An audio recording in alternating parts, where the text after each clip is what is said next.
नमस्कार, मेरा नाम है बलविंदर कौर नंदनी। आप देख रहे हैं द रिव्यू हिंदी। शहीद आजम भगत सिंह के खुद के लिखे दस्तावेज और पत्र उनकी शख्सियत और उनकी विचारधारा को समझने के सबसे अच्छे स्रोत हैं। आज मैं आपसे भगत सिंह के एक ऐसे दस्तावेज के बारे में बात करने जा रही हूँ जो उनकी विचारधारा को काफी हद तक स्पष्ट कर देता है। एक तरह से ये लेख भगत सिंह को समझने की कुंजी कहा जा सकता है। ये लेख एक पुस्तक की भूमिका के तौर पर हमें मिलता है। दरअसल भगत सिंह ने आज़ादी की लड़ाई के सिपाही लाला रामसरन दास की काव्य पुस्तक द ड्रीमलैंड की आलोचनात्मक भूमिका लाहौर सेंट्रल जेल में ही 15 जनवरी 1931 को लिखी थी।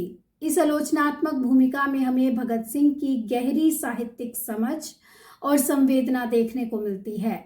साथ ही भी पता चलता है कि अपने जीवन के अंतिम दौर में वे वैचारिक परिपक्वता के शिखर तक पहुंच गए थे।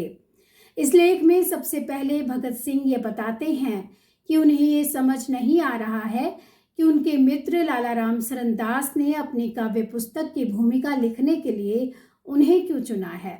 वे लिखते हैं, मैं कवि नहीं हूँ, इसलिए मैं इस नज़रिए से इस पर बहस करने नहीं जा रहा हूँ। मैं छंदों तुकों के ज्ञान से सर्वथा अनभिज्ञ हूँ और ये भी नहीं जानता कि छंदों के मापदंडों पर ये खरी उतरेगी या नहीं। हालांकि वे अपने मित्र की बात मान लेते हैं और किताब की आलोचनात्मक भूमिका लिखते हैं।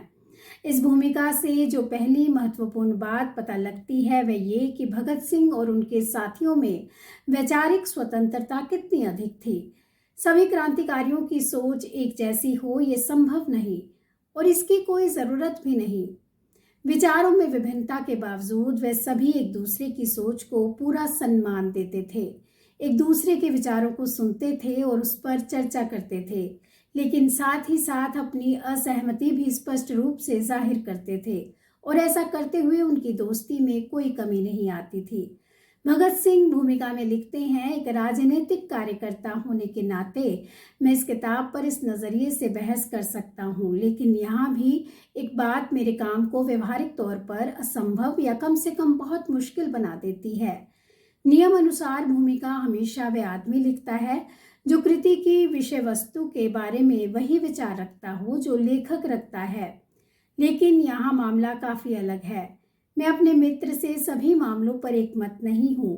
वे इस तथ्य से परिचित थे कि विभिन्न अहम बिंदुओं पर मैं उनसे अलग विचार रखता हूँ, इसलिए मैं जो लिख रहा हूँ वे कम से कम इस पुस्तक की भूमिका नहीं होने जा रही है, और चाहे जो हो ये काफ़ी हद तक उसकी आलोचना हो सकती है।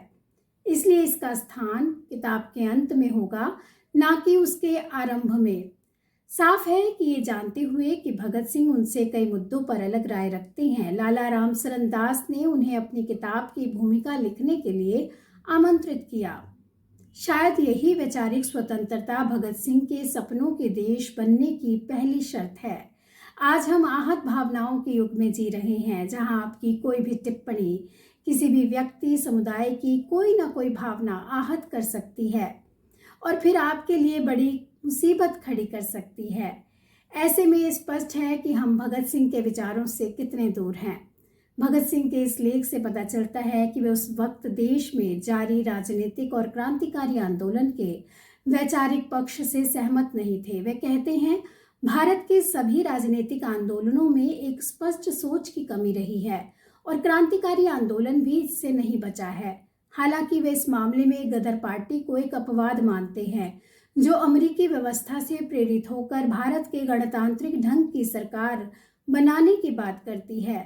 वे लिखते हैं, वास्तव में हमारे देश के सभी राजनीतिक आंदोलनों जिन्होंने हमारे आधुनिक इतिहास में कोई ना कोई महत्वपूर्ण भूमिका निभाई है, में उस आदर्श की कमी रही है जिसको हासिल करना उनका मकसद था।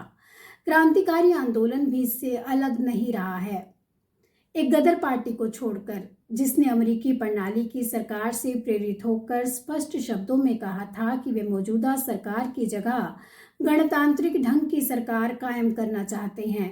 मुझे अपनी तमाम कोशिशों के बावजूद एक भी ऐसी क्रांतिकारी पार्टी नहीं मिली जिसकी ये सोच स्पष्ट हो कि वह किस लिए लड़ रही है। सभी पार्टियों में सिर्फ ऐसे लोग थे जिनके पास केवल एक विचार था कि उन्हें विदेशी शासकों के खिलाफ संघर्ष करना है। ये विचार पर्याप्त रूप से सराहनीय है, लेकिन इसे एक क्रांतिकारी विचार नहीं कहा जा सकता। भगत सिंह क्रांति के बारे में बिल्कुल साफ शब्दों में बताते हैं। उनके लिए इसका अर्थ क्या है? वे लिखते हैं, हमें ये स्पष्ट कर देना चाहिए कि क्रांति का अर्थ मात्र उथल पुथल या रक्त रंजित संघर्ष नहीं होता। क्रांति में मौजूदा हालात यानी सत्ता को पूरी तरह से ध्वस्त करने के बाद एक नए और बेहतर समाज के सुव्यवस्थित पुनर्निर्माण का कार्यक्रम अनिवार्य रूप से शामिल रहता है। भगत सिंह द्वारा लिखा गया ये दस्तावेज ये बताने के लिए काफी है कि उन पर समाजवादी विचारों और 1917 की रूसी क्रांति का कितना अधिक प्रभाव था। लेख में जगह जगह इसका संदर्भ मिलता है। वे एक जगह लिखते हैं, निःशुल्क शिक्षा के बारे में लाला रामचरण दास के विचार वाकई ध्यान देने योग्य हैं। रूस में समाजवादी सरकार ने बहुत कुछ उसी तरह के कदम उठाए हैं। हिंसा और अहिंसा की बहस में भगत सिंह समाजवादी विचारों के नजरिए से हस्तक्षेप करते हैं। निश्चय ही भगत सिंह ऐसे क्रांतिकारी नहीं थे जो सिर्फ बंदूक और बम की भाषा बोलते हों। भगत सिंह हिंसा की बात करते हैं, लेकिन उसका महिमा मंडन नहीं करते। वे हिंसा के उपासक के तौर पर नजर नहीं आते हैं। लेख में एक जगह तो वे हिंसा को एक भयानक जरूरत बताते हैं। वे लिखते हैं, किसी अन्य व्यक्ति की अपेक्षा क्रांतिकारी इस बात को ज्यादा अच्छी तरह से समझते हैं कि समाजवादी समाज की स्थापना हिंसात्मक साधनों से नहीं हो सकती है, बल्कि उसे अंदर से फूटना और विकसित होना होगा। लेखक लाला रामचरण दास इसके लिए एकमात्र अस्त्र के रूप में शिक्षा को अपनाने का सुझाव देते हैं, लेकिन हर आदमी इस बात को आसानी से समझ सकता है कि यहाँ की मौजूदा सरकार और दरअसल सभी पूंजीवादी सरकारें ऐसी कोशिशों की मदद नहीं करेंगी, बल्कि इसके विपरीत वे निर्दयतापूर्वक इनका दमन करेंगी। भगत सिंह आगे लिखते हैं, हम क्रांतिकारी लोग सत्ता पर अधिकार करने और एक क्रांतिकारी सरकार के गठन का प्रयास कर रहे हैं जो जन शिक्षा के लिए अपने सभी साधनों का इस्तेमाल करेगी, जैसा कि आज रूस में हो रहा है। सत्ता पर अधिकार करने के बाद रचनात्मक कार्यों के लिए शांतिपूर्ण तरीके अपनाए जाएंगे और बाधाओं को कुचलने के लिए शक्ति का प्रयोग किया जाएगा। यदि लेखक का यही मतलब है तो हम उससे सहमत हैं और मुझे विश्वास है कि यही उसका मतलब है। हिंसा को लेकर भगत सिंह की राय इसी लेख में उनके युद्ध के बारे में प्रकट विचारों से पता चलती है। भगत सिंह का यह मानना था कि भविष्य में युद्ध का अस्तित्व अधिक दिन तक बचा नहीं रहेगा। वे लिखते हैं, ज्यादा से ज्यादा हम ये कह सकते हैं कि एक संस्था के रूप में युद्ध का अस्तित्व संक्रमण काल तक रहेगा। वर्तमान रूस के उदाहरण से इस बात को अच्छी तरह से समझा जा सकता है। वहां पर इस समय सर्वहारा की सत्ता कायम है। वे समाजवादी समाज की स्थापना करना चाहते हैं। तब तक के लिए पूंजीवादी समाज से अपनी रक्षा के लिए उन्हें एक सेना रखनी पड़ रही है, पर उनके युद्ध उद्देश्य भिन्न होंगे। हमारे स्वप्न लोक की जनता को साम्राज्यवादी योजनाएं युद्ध के लिए प्रेरित नहीं करेंगी।